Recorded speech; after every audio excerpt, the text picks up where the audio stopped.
The morning sun shone brightly as Angela Washington walked out of her modest suburban home. At 42, she carried herself with quiet dignity, her dark hair pulled back in a neat bun. As the newly appointed state's attorney, she had an important meeting with the governor in less than an hour.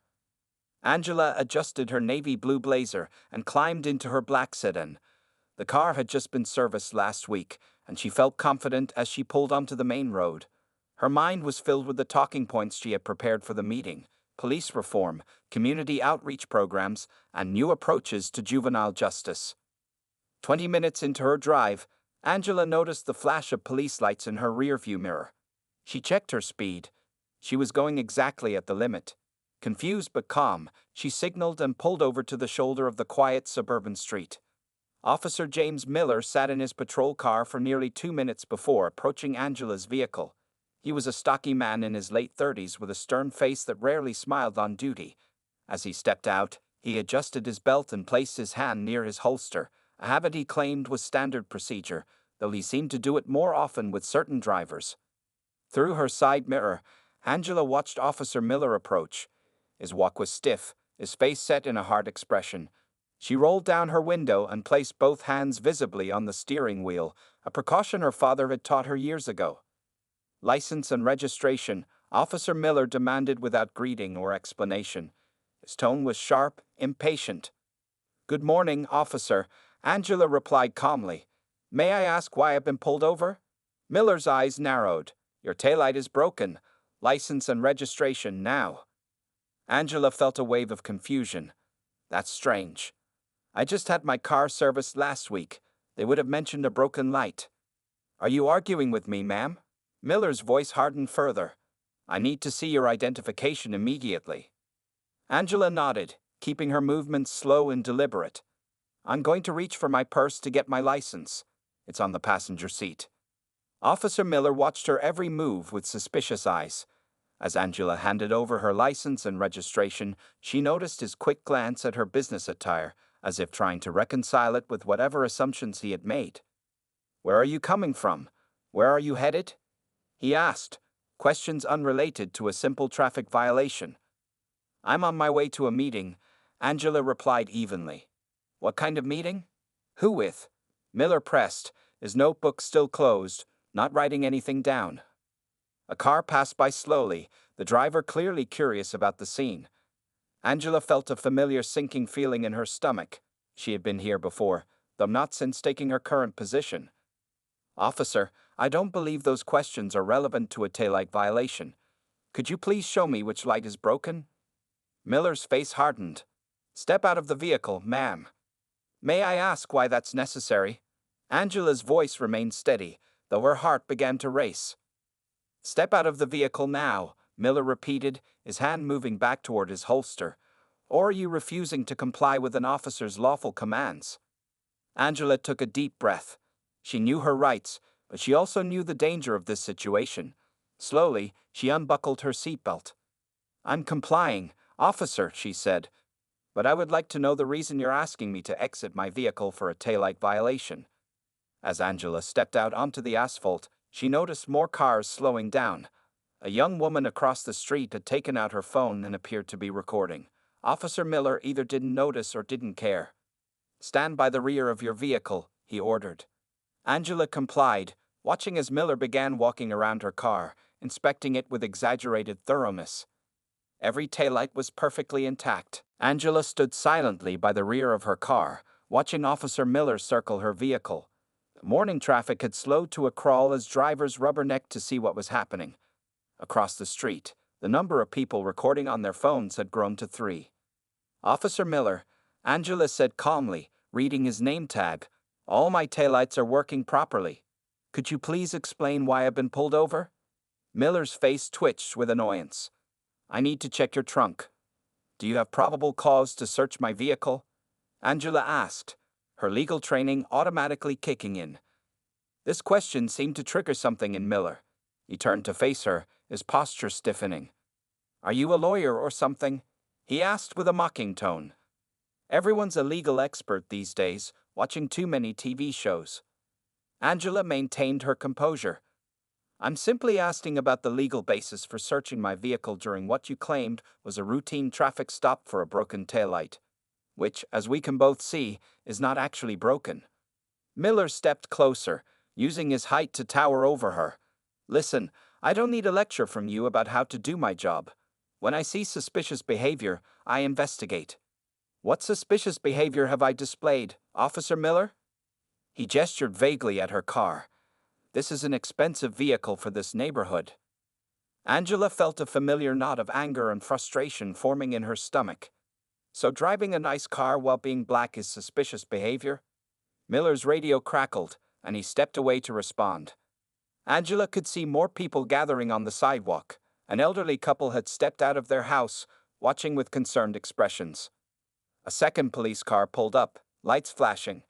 A younger officer stepped out, approaching Miller first. They exchanged a few words before the new officer, Rodriguez, according to his name tag, came over to Angela. "Ma'am, is everything okay here?" Officer Rodriguez asked, his tone noticeably more professional than Miller's. "No, it's not," Angela replied firmly. "I was pulled over for allegedly having a broken taillight, which is clearly functioning. Now Officer Miller wants to search my vehicle without explaining his probable cause." Rodriguez glanced at the taillights, then back at Miller, who was now running Angela's license through the system in his patrol car. "I apologize for the inconvenience," Rodriguez said, looking uncomfortable. "We'll get this sorted out quickly." Angela checked her watch. She was going to be late for her meeting with the governor if this continued much longer. She took out her phone. "I need to make a call to reschedule an important meeting," she said. "Put the phone away," Miller shouted, rushing back from his car. "No phone calls during a traffic stop." Rodriguez looked startled. "Miller, she's just—" "I don't care what she's doing," Miller interrupted. "We don't know who she's calling. Could be accomplices." "Accomplices," Angela repeated incredulously. "Officer Miller, this has gone far enough. You pulled me over claiming a broken taillight that isn't broken. You provided no legitimate reason for detaining me, and now you're preventing me from making a simple phone call." Miller ignored her protests and turned to Rodriguez. "Run a check on the vehicle. Could be stolen." A small crowd had gathered now, many with phones out, recording the encounter. Angela noticed a local news van slowly driving by. Someone must have called them. "This vehicle is registered to me," Angela said firmly, "as you would know if you properly checked my license and registration, which I provided to you promptly." Miller turned back to her, his expression a mix of anger and something else, perhaps the first flicker of uncertainty. "Why are you in such a hurry? Got something to hide?" "I have an appointment with Governor Wilson at 9 o'clock, Angela replied, deciding it was time to be direct. "An appointment I'm now going to be late for because of this unwarranted detention." Miller laughed dismissively. "Sure you do. I'm having lunch with the president tomorrow." Rodriguez had walked back to Miller and was showing him something on the patrol car's computer screen. Miller's expression suddenly changed, the color draining from his face as he looked from the screen to Angela and back again. "Is there a problem, officers?" Angela asked, already knowing what they had discovered. The morning air felt heavier as Officer Miller stared at the computer screen in disbelief. A small drop of sweat formed on his forehead despite the cool spring breeze. Officer Rodriguez whispered something to him, his eyes wide with alarm. Angela watched this exchange with practiced patience. After years in the legal system, she had developed the ability to read people in moments of realization. Miller was having just such a moment. "Is everything in order with my license and registration, officers?" Angela called out, her voice clear and steady. Miller approached her slowly, his earlier aggression replaced by visible discomfort. He handed back her license and registration with a slightly trembling hand. "Ms. Washington, there seems to be a misunderstanding," he stammered. "That's State's Attorney Washington," Angela corrected him firmly. "And yes, there does seem to be quite a misunderstanding about why I was pulled over for a taillight that isn't broken and why you felt the need to detain me without cause." The crowd of onlookers had grown to about 15 people. The news van that had passed earlier was now parked across the street, a reporter and cameraman quickly setting up equipment. Miller looked around nervously. "Ma'am, State's Attorney Washington, we can resolve this quickly and get you on your way." I'm afraid it's too late for that, Officer Miller, Angela replied. I'm already going to be late for my meeting with the governor. A meeting about police reform, ironically enough. Rodriguez stepped forward. State's attorney, we deeply apologize for the inconvenience. If you'd like, we can provide an escort to your meeting. Miller shot his colleague an angry look. Angela noticed the tension between them. Rodriguez seemed genuinely mortified by the situation, while Miller appeared more concerned with saving face.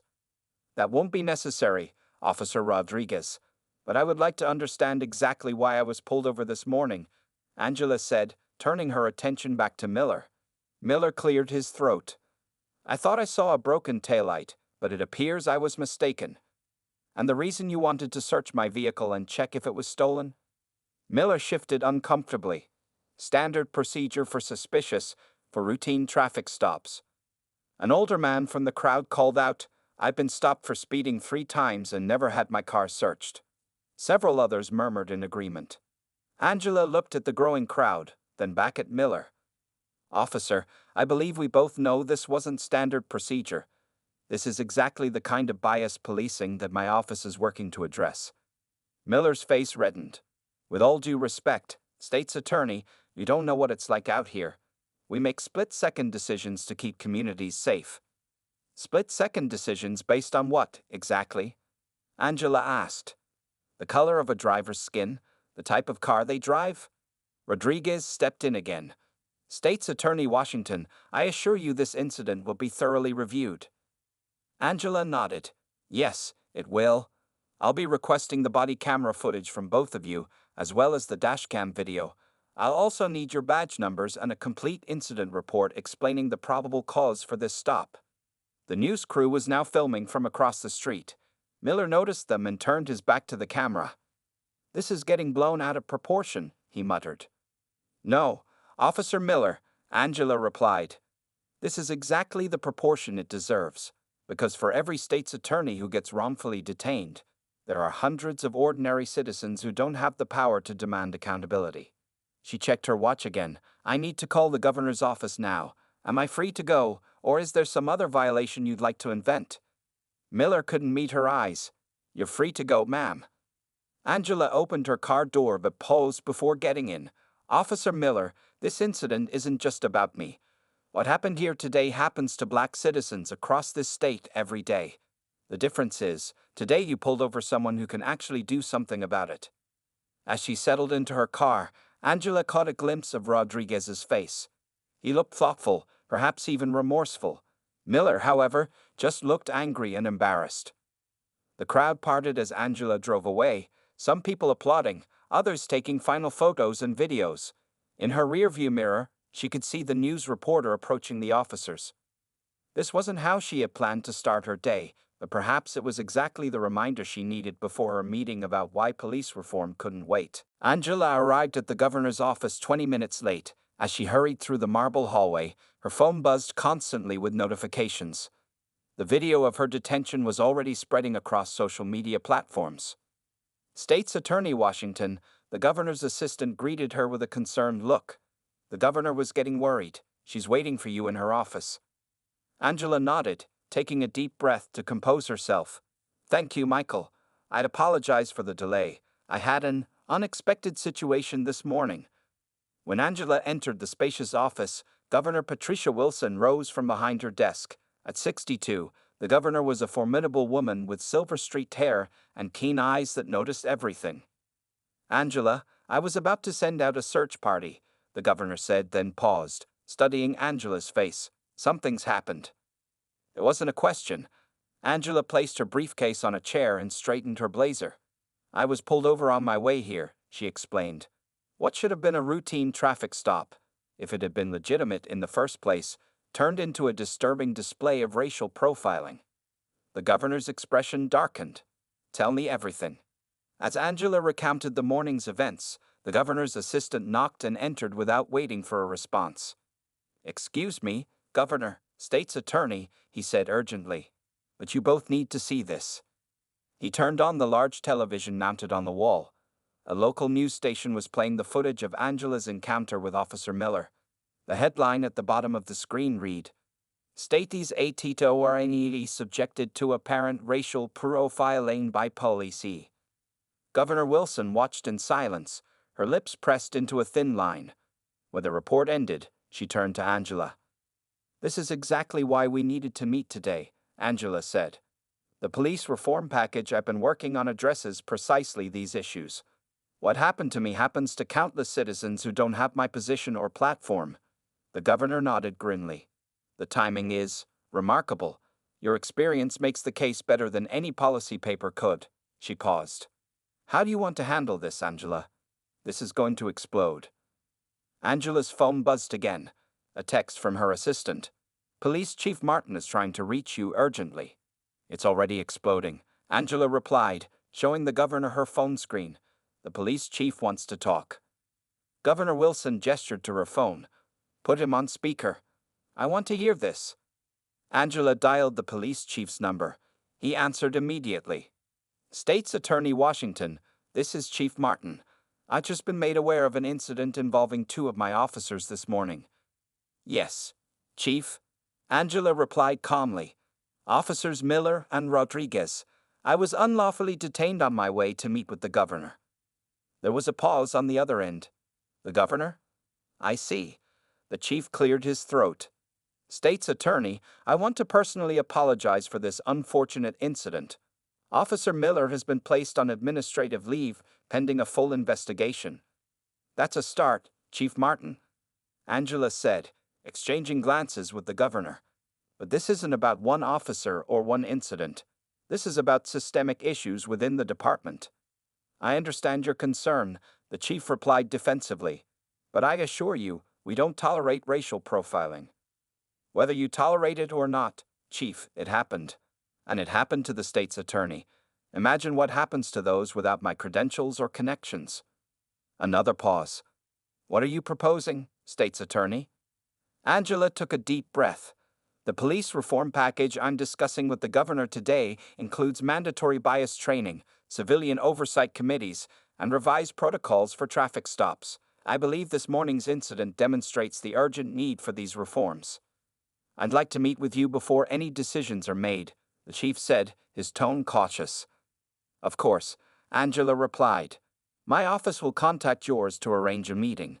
But Chief, understand this, what happened today will not be brushed aside." After ending the call, Angela turned to the governor. The older woman's expression had softened slightly. "You handled that well," Governor Wilson said. "Both the stop and the aftermath." Angela shook her head. "I shouldn't have had to handle it at all. No one should." She opened her briefcase and removed a thick folder. "Now, about that police reform package." The governor nodded, her resolve visibly strengthening. "After what I just witnessed, I think some of your proposals don't go far enough. Let's get to work." The day after the incident, Angela sat in her office reviewing the police report filed by Officer Miller. His account differed significantly from what had actually occurred. He claimed Angela had been argumentative and uncooperative, and that he had reasonable suspicion based on her evasive answers. She placed the report down and rubbed her temples. Through her office window, she could see a small crowd of reporters camped outside the building. The story had grown overnight, with national news outlets now picking it up. State's attorney, her assistant, Marcus, knocked gently on the open door. "Chief Martin is here for your meeting." Angela nodded. "Send him in, please." Police Chief Robert Martin entered the office with a careful expression. At 58, he was a career police officer who had risen through the ranks. He had a reputation for being firm but fair, though Angela had always sensed his resistance to meaningful change. "State's Attorney Washington," he greeted her, extending his hand. Angela shook it and gestured to the chair across from her desk. "Thank you for coming, Chief Martin." "I wanted to discuss this situation personally," he began. "I've reviewed the initial reports and spoken briefly with both officers involved." Angela picked up Miller's report. "I just finished reading Officer Miller's account. It bears little resemblance to what actually happened." She slid the report across the desk. "This is problematic, to say the least." Chief Martin shifted uncomfortably. "Officers sometimes emphasize certain aspects of encounters to justify their actions. It's not ideal, but..." It's falsifying a police report, Angela interrupted. Let's call it what it is. The chief's face hardened slightly. What exactly are you looking for here? State's attorney. Officer Miller has been placed on administrative leave. We're conducting an internal investigation. Angela leaned forward. And that's precisely the problem, Chief. Internal investigations rarely result in meaningful consequences. The system protects its own. That's unfair, Martin protested. We hold our officers accountable. Do you? Angela reached for another folder. I took the liberty of reviewing Officer Miller's record. There have been 7 civilian complaints against him in the past 3 years, 4 specifically mentioning racial bias. All were dismissed after internal review. The chief's face flushed. Those complaints were thoroughly investigated. By whom? Other officers? Friends and colleagues? Angela shook her head. This is why we need independent civilian oversight. Martin's jaw tensed. My officers put their lives on the line every day. They deserve the benefit of the doubt. And citizens deserve to be treated with respect and dignity regardless of their race, Angela countered. What happened to me wasn't an isolated incident. It's a pattern that affects hundreds of people who don't have the platform I do. A silence fell between them. Outside, Angela could hear the faint chants of protesters who had gathered to support her and demand accountability. Chief Martin finally spoke. What do you want? State's attorney. You clearly have something specific in mind. Angela opened a drawer and pulled out a thick document. This is the police reform proposal I presented to the governor yesterday. After our meeting, she's fully supporting it. She handed it to the chief, who took it reluctantly. I'd like you to review it and provide your input, Angela continued. But understand that these reforms will happen, with or without your department's willing participation. Martin flipped through the document, his expression growing increasingly concerned. Civilian oversight boards, mandatory body cameras with automatic uploading to secure servers, revised use of force policies. This is excessive. No, Chief. Angela replied firmly. What's excessive is pulling someone over without cause, escalating a routine traffic stop into a detention, and then lying about it in an official report.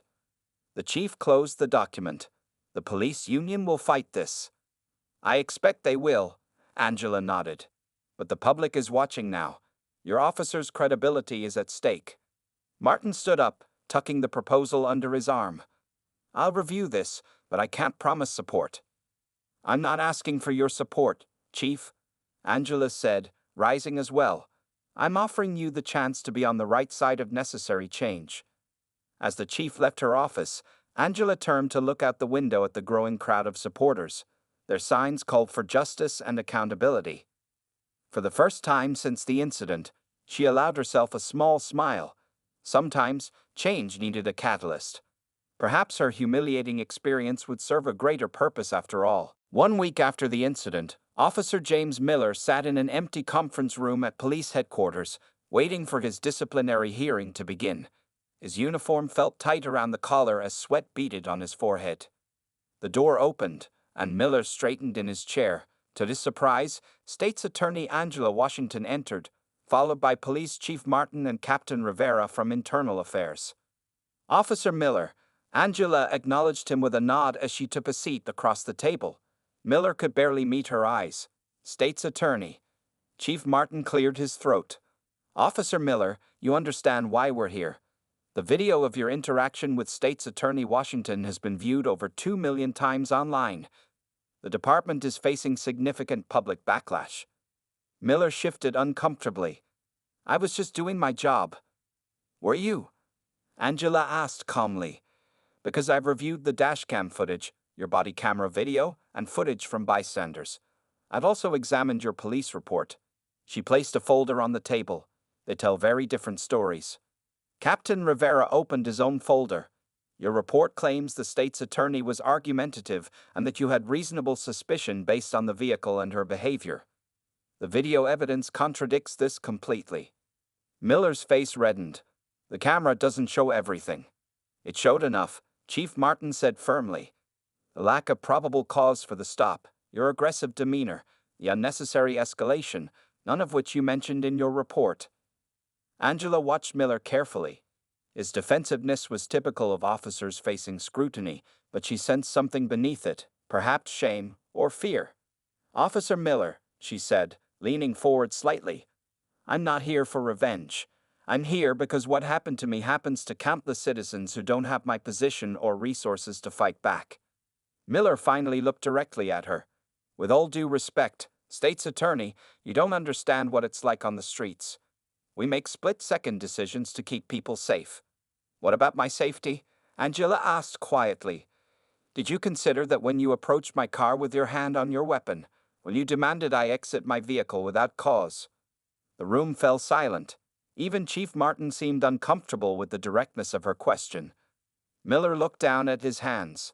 "I followed my training." "And that's exactly the problem," Angela replied. "If your training leads to this kind of interaction, then the training itself needs to change." Captain Rivera cleared his throat. "Based on our investigation, we're recommending a 30-day suspension without pay, followed by mandatory retraining." Miller's head snapped up. 30 days? That's excessive. Officers get less for much worse. "Which is precisely why we're here," Angela said firmly. "The standard disciplinary measures have failed to address these issues." Chief Martin looked tired. "Miller, you have two options. Accept the suspension and retraining or face termination proceedings. The evidence against you is overwhelming." Miller's face paled. "I have a family, a mortgage. I can't lose this job." Angela watched his fear transform him from a confident officer to a vulnerable human being. This was the moment she had been waiting for. "There is a third option," she said quietly. All three men turned to look at her. "The community justice program I've been developing," Angela continued. "Officer Miller would serve a 2-week suspension, followed by participation in a 6-month program working directly with community members affected by biased policing. He would help develop new training protocols based on those experiences." Miller looked confused. "You want me to help develop training?" "I want you to learn from those you've harmed," Angela clarified, "and then use that knowledge to help other officers avoid making the same mistakes." Chief Martin seemed skeptical. "This is unorthodox." "So is detaining the state's attorney on her way to meet the governor," Angela replied with a slight smile. "Sometimes unorthodox problems require unorthodox solutions." Captain Rivera nodded slowly. It could work. Miller has a clean record otherwise, and his performance reviews before these incidents were solid. Miller stared at Angela. "Why would you give me this chance, after what happened?" Angela gathered her files and stood up. "Because this isn't just about punishing one officer, Officer Miller. It's about changing a system, and sometimes the people who most need to change can become the strongest advocates for that change, if given the proper opportunity." As she walked toward the door, she turned back. "The choice is yours, Officer Miller. Punishment or transformation. Let the chief know your decision by tomorrow." 3 months after the incident, Angela Washington stood at a podium in the community center of Riverdale, a predominantly black neighborhood that had long reported issues with police harassment. The large room was packed with residents, journalists, police officers, and local officials. A banner hung across the wall. "Community Police Partnership Initiative, First Quarterly Meeting." "Thank you all for coming today," Angela began, her voice strong and clear. "When I was wrongfully detained 3 months ago, I promised that the incident would lead to real change, not just talk. Today, we take another step toward fulfilling that promise." In the front row sat Officer James Miller, now dressed in civilian clothes. His expression was solemn as he listened to Angela speak. Beside him sat Officer Rodriguez, who had chosen to participate in the program voluntarily after witnessing Miller's treatment of Angela that morning. "Our Community Police Partnership Initiative has already enrolled 20 officers and 50 community members," Angela continued. "Together, they're developing new approaches to policing that prioritize respect, communication, and de-escalation." From her seat in the audience, Mrs. Eleanor Jackson, a 72-year-old community elder, watched with cautious optimism. Just last year, her grandson had been roughly handcuffed during a case of mistaken identity. The officers involved had faced no consequences. "We've already seen promising results," Angela said. Complaints about officer conduct in participating precincts have decreased by 28%. Traffic stops resulting in searches have decreased by 35%, while successful enforcement actions have actually increased. At the back of the room, Police Chief Martin stood with his arms crossed. He had reluctantly supported the program after intense public pressure. Even he had to admit the preliminary results were impressive. But numbers only tell part of the story, Angela said, stepping away from the podium.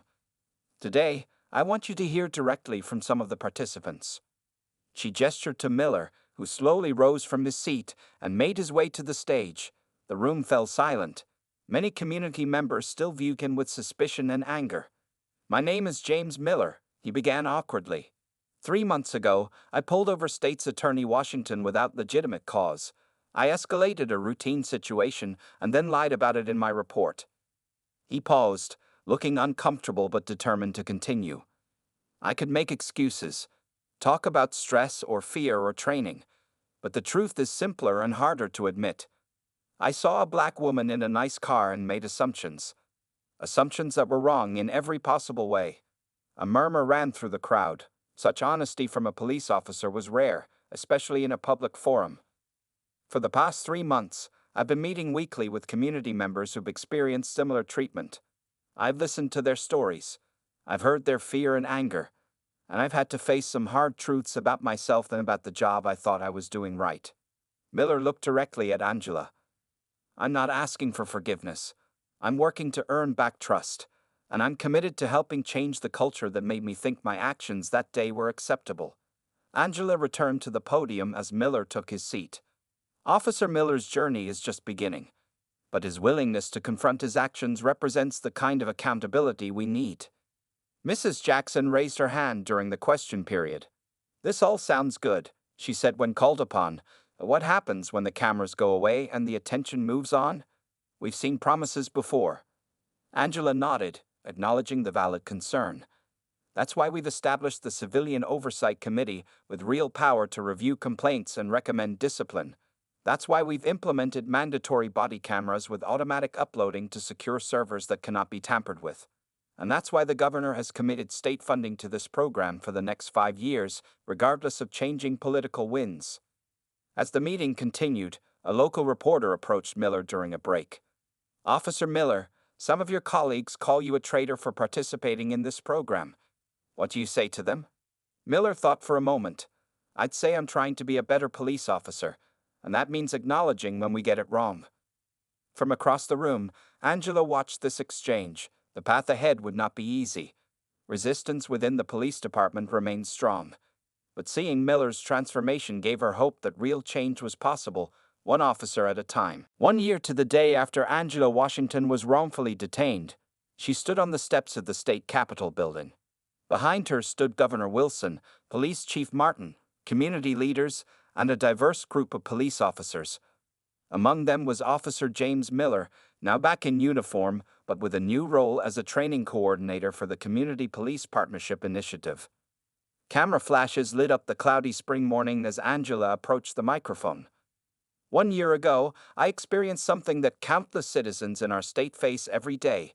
Biased policing based on the color of my skin, she began, her voice carrying across the plaza where hundreds had gathered. What made my case different wasn't what happened, but who it happened to. Angela paused, looking out at the crowd.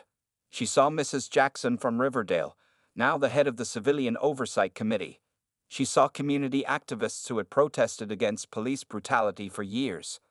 And she saw officers who had initially resisted the reforms but gradually come to support them. Today, I'm proud to announce that our state has achieved all 5 major goals of our Police Accountability Act. Angela continued. Every officer now wears a body camera that automatically uploads footage to secure servers. Every department has implemented our revised training on bias and de-escalation, and every citizen complaint is now reviewed by independent civilian committees with real authority. She held up a folder, the latest statistics on police interactions across the state. In just 1 year, we've seen a 40% reduction in use of force incidents. Complaints of racial profiling have decreased by 35%, and most importantly, successful arrests and community tips to police have actually increased. showing that accountability doesn't make policing less effective. It makes it more effective. Chief Martin stepped forward when Angela gestured to him. Their relationship had evolved from tense standoffs to cautious respect and finally to genuine collaboration. As chief of police, I initially had concerns about these reforms, Martin admitted to the crowd. I worried they would hamper our officers' ability to do their jobs or create undue bureaucracy.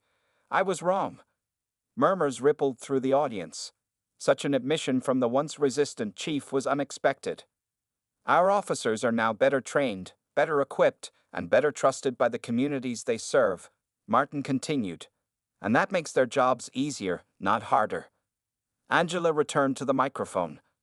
Change is never easy, and we still have work to do. But today, we celebrate a milestone in our journey toward a justice system that truly serves all citizens equally.